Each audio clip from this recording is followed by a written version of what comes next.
कैसे बताई जीत जी मार दी लगे तन्हाई कहीं के न भइली एतबार कईनी तोहरा के सब कुछ मान के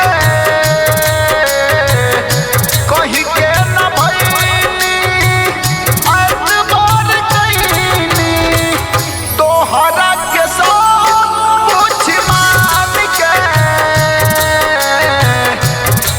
आज गोरिया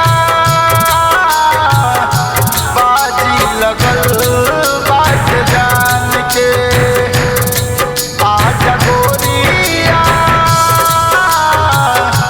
बाजी लगल बाट जान के।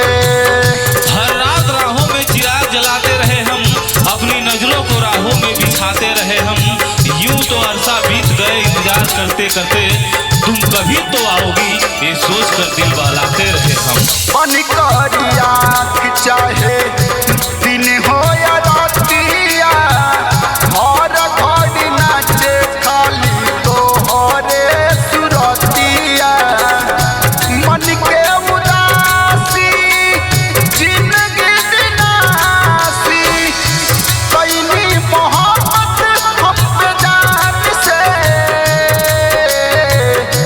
मन के उदासी जिंदगी दिलासी कैली मोहब्बत हम पे जान से आज गोरिया बाजी लगल बाट जान के आज गोरिया बाजी लगल बाट जान के। इस नजर को तेरा इंतजार रहता है, दिल तुमसे मिलने को बेकरार होता है। तुम हमसे मिलो ना मिलो, फिर भी इस दिल में तेरी दोस्ती का प्यार हमेशा जिंदा रहता है।